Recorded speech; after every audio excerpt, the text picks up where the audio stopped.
ক্যারামেলের মধ্যে দুধ আর কফি ঢেলে দিয়ে যে এত মজার ডেজার্ট বানানো যায় সেটা হয়তো এখনও অনেকেরই অজানা। আসসালামু আলাইকুম, আমি মৌসুমী ইসলাম চলে আসলাম অন্য আরেকটি মজার রেসিপি নিয়ে। প্রথমে এখানে 1 লিটার দুধ জ্বালাম করে হাফ লিটার করে নিয়েছি। এই দুধটা কিন্তু একটু সময় নিয়ে জ্বালাম করে ঘন করে নিতে হবে, আর তাহলেই কিন্তু এই ডেজার্টের আসল স্বাদটা পাবেন। প্রথমে ক্যারামেল বানিয়ে নেব, সেজন্য হাফ কাপ চিনি নিয়েছি।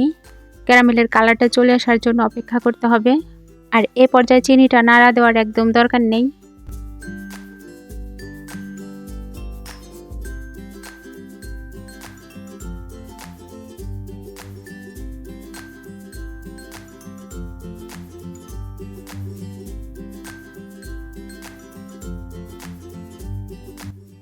চিনিটা গলে যখনই এক সাইড দিয়ে এভাবে বেশি কালার চলে আসবে, আর তখনই নেড়ে পুরোটা মিশিয়ে দিতে হবে।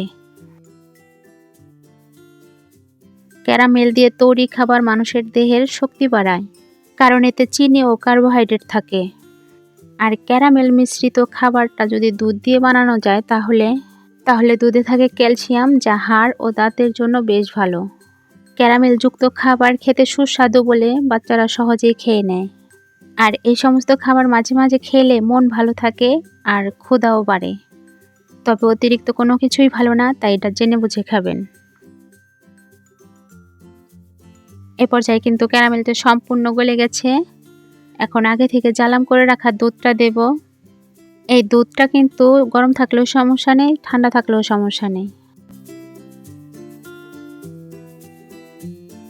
দুধ ঢালার পরে ক্যারামেলটা একটু শক্ত হয়ে যাবে, আর এক্ষেত্রে চুলার জালটা লো আঁচ করে ক্যারামেলটাকে গলিয়ে নিতে হবে, মানে দুধের সাথে অ্যাডজাস্ট করে নিতে হবে।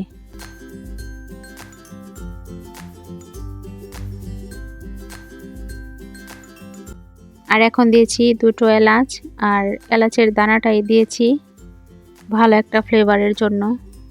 এই দুধটাকে এখন আর বেশি জ্বালাম করব না, বাস লো আঁচে ক্যারামেলটা গলিয়ে যাওয়ার অপেক্ষা। এখন দিয়েছি সামান্য একটু লবণ, আর লবণে কিন্তু মিষ্টি খাবারের স্বাদটাকে আরও বেশি বাড়িয়ে দেয়। ক্যারামেলটা কিন্তু নিচে এখনও লেগে আছে, পুরোটা ভালো মতো গলেনি। এরপর দিয়েছি 1 চামচের মতো কফি পাউডার। এখানে আমি নেসলে কফি পাউডারটাই নিয়েছি। এখন এটা ভালো করে গুলিয়ে নেব।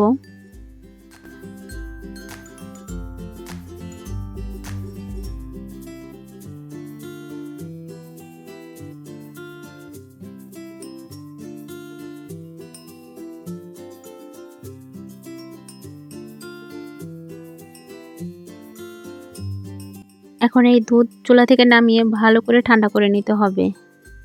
দ্বিতীয়বারের মতো ক্যারামেল বানাবো, সেই জন্য নিয়েছি হাফ কাপেরও একটু কম চিনি।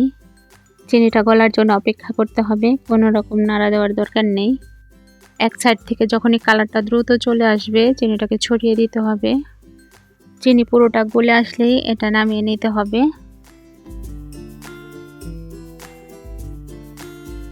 ক্যারামেলটা গরম থাকা অবস্থাতেই বাটিতে ছেট করে নিয়েছি, মূলত যে বাটিতে আমি খাবারটা বানাবো।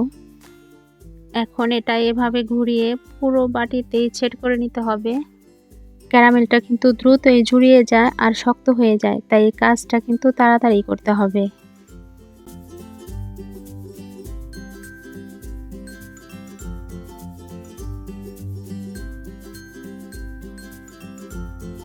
আর এ পর্যায়ে কিন্তু বাটিতে ক্যারামেলটা পুরো ঝুরিয়ে ছেট হয়েই গেছে।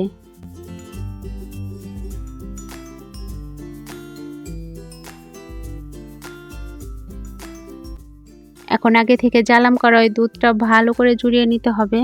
এই দুধটা কিন্তু একটু গরম থাকা যাবে না, পুরোপুরি ঠান্ডা করে নিতে হবে।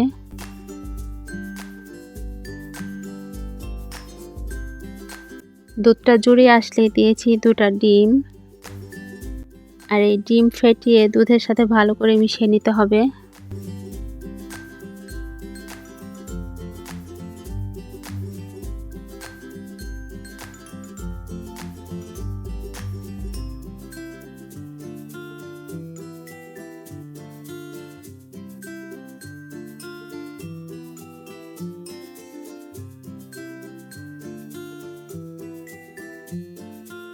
মেশানো হয়ে গেলে দিয়েছি সামান্য একটু ভ্যানিলা সেন্ট, আর এটাও ভালো করে মিশিয়ে নিতে হবে।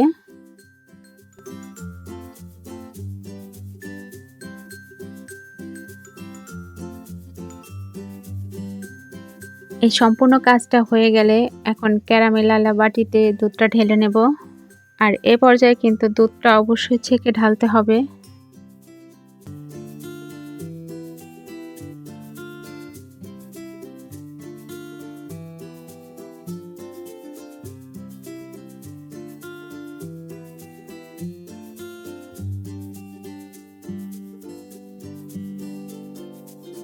এখন এটাকে গরম পানির ভাপে বয়েল করে নেব।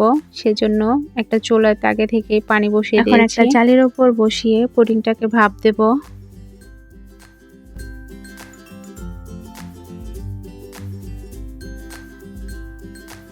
এখন এটা ঢেকে রেখে দেব প্রায় ৪৫ মিনিটের মতো। ৪৫ মিনিট পরেই কিন্তু এটা পুরোপুরি সেট হয়ে যাবে। পুডিং পুরোপুরি সেট হওয়ার আগে কিন্তু বাটিটাকে নড়াচড়া করানো যাবে না, না হলে পুডিং ভেঙে যাবে, আর একবার পুডিং ভেঙে গেলে সেটা কিন্তু আর হবে না। এখন একটা কাঠি দিয়ে চেক করে দেখাচ্ছি এটার ভেতরটাও হয়ে গেছে।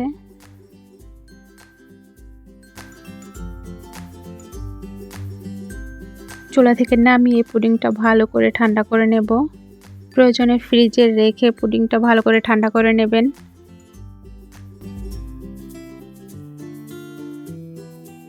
ঠান্ডা হয়ে গেলে এটা মোল্ড আউট করে দেখাচ্ছি। দেখতেই পাচ্ছেন পুডিংটা কত সুন্দরভাবে সেট হয়েছে। অবশ্যই রেসিপিটি বাসায় ট্রাই করবেন, কারণ এটা পুরোপুরি ইউনিক একটা পুডিং আইডিয়া। আর এই পুডিংটা খেতে কিন্তু সত্যি একটু অন্যরকম আলাদা টেস্ট।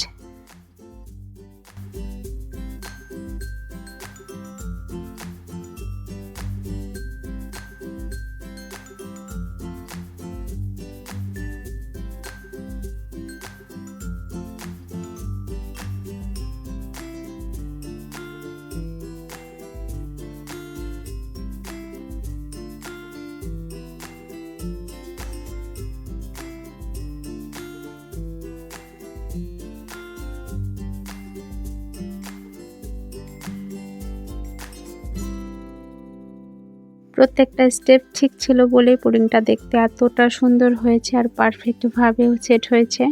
আমি যতবার পুডিং বানিয়েছি তার মধ্যে এই পুডিংটাতে আমি ১০০তে ১০০ দেব, কারণ এটা দেখতে যেমনটা সুন্দর, খেতেও কিন্তু ভীষণ টেস্ট।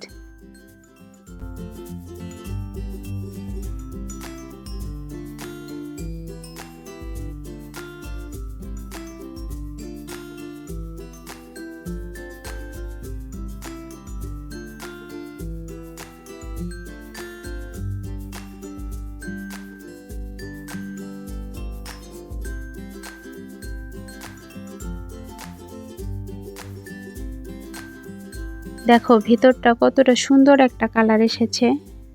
যাদের কাছে পুডিং ভালো লাগে অবশ্যই এই রেসিপিটা মিস করো না কিন্তু। আর এই পুডিংটা একবার খাওয়ার পরেই তুমি বুঝতে পারবে এটাই হয়তো বিশ্বের সেরা স্বাদের পুডিং। তাহলে আজকের পুডিং রেসিপিটা আর পুডিংয়ের আইডিয়াটা কেমন লাগলো অবশ্যই কমেন্টে জানাবে। আর হ্যাঁ, যদি চ্যানেলে নতুন হয়ে থাকে অবশ্যই চ্যানেলটা সাবস্ক্রাইব করে রাখো। পরিবারের সবাইকে নিয়ে সুস্থ থাকো, ভালো থাকো আর নিরাপদে পথ চলো। আল্লাহ হাফেজ।